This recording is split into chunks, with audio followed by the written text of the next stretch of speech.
So when you find yourself confused about things in the world appearing like it's opposite day, what do you do?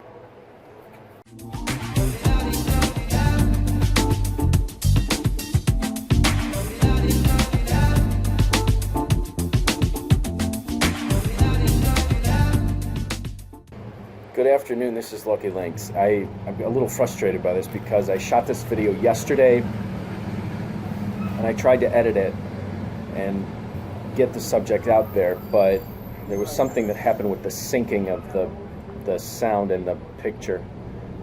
Usually when that happens, I go, all right, this is not the right time for this. So I'm going to try it again now and see if this is the right time. This is a subject matter that's been coming up in conversation with my friends, and something that I've seen because last weekend there was, in San Francisco, evidently, there was,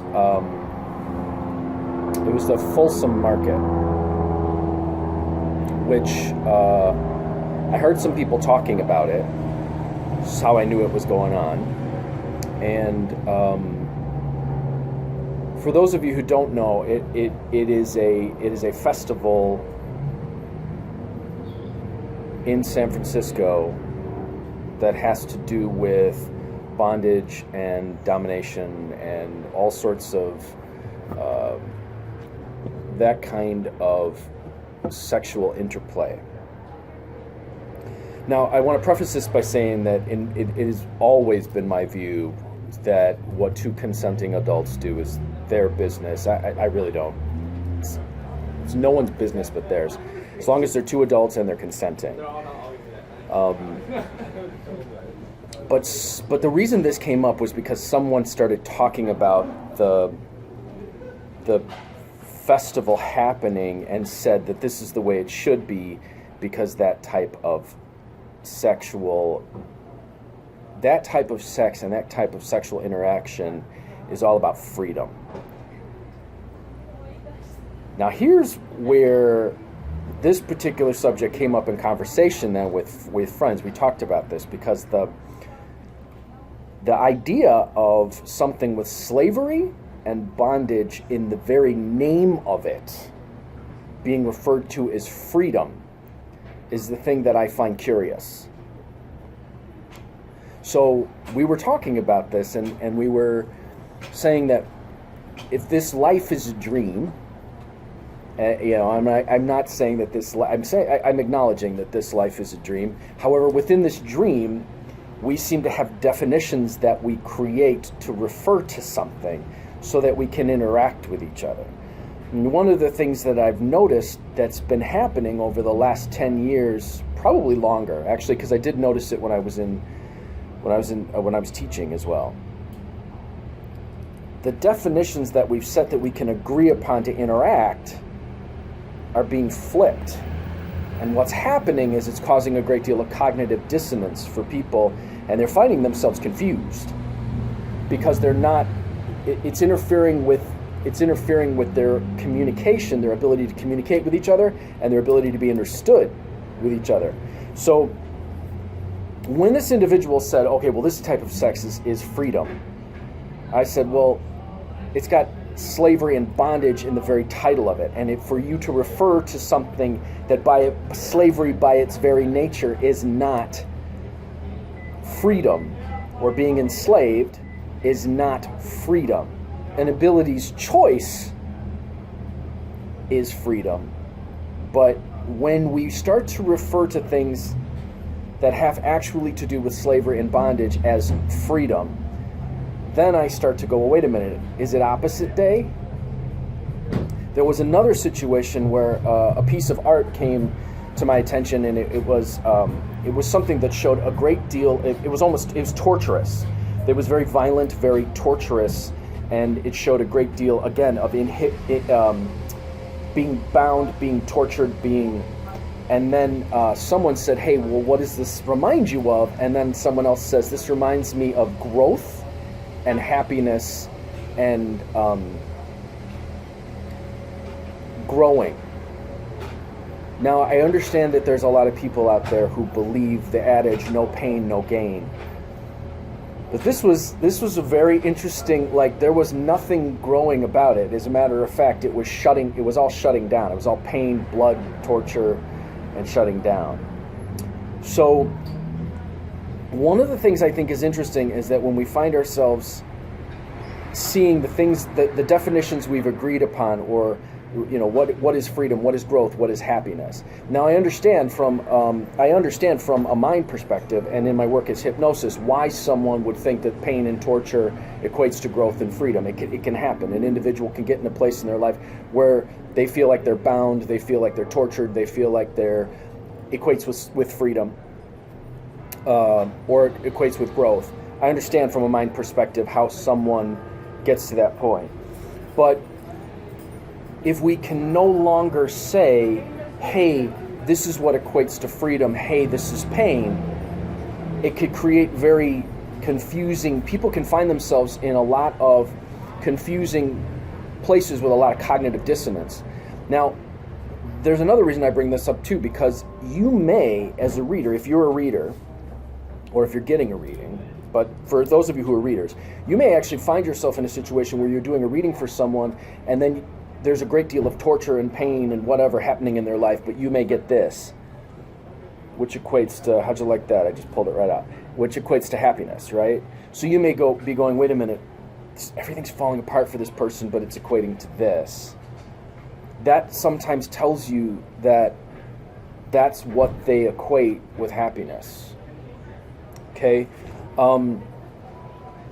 So you may actually find yourself in a position where you start to see pain, torture, and all those things, and then the person equates that with happiness. So if they're in a relationship and they're not being abused, well, it's not happiness, it's not true love. It's not freedom.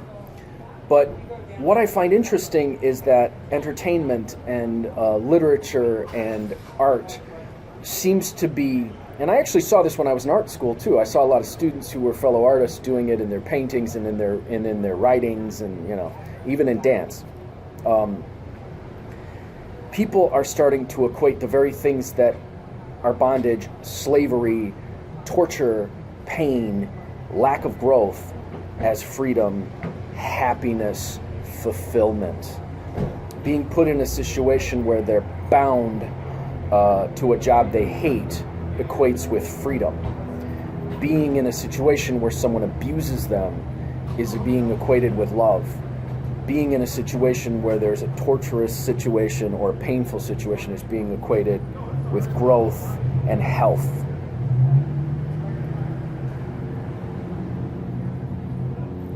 When this stuff happens, sometimes I look at it and I go, what's behind that? So I'm actually kind of moving back to that subject now about a magical war.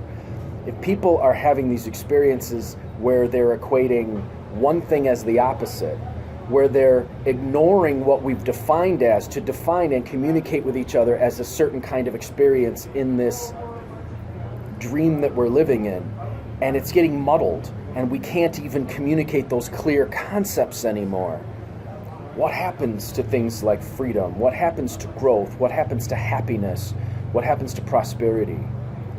What happens if we define for an entire generation of children being raised that if they are beaten, if they are tortured, if they are put in a position where they're bound, then that equates to happiness, and that is what they should aim for? You could conceivably wipe out humanity's ability to understand what freedom and happiness really is by substituting it with bondage, pain, torture, and getting people to believe that's what life is about and that's what they should strive for.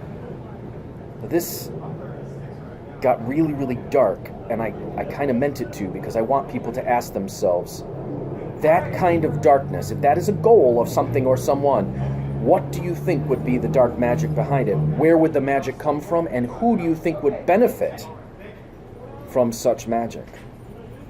Because if we get to a point where everyone goes, well, it doesn't matter anymore, there's no definitions anymore, well, then how do we know if we're happy?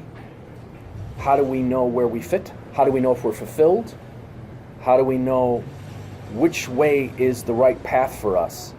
How do we know how to evolve out of what traditionally is called samsara, the wheel of suffering?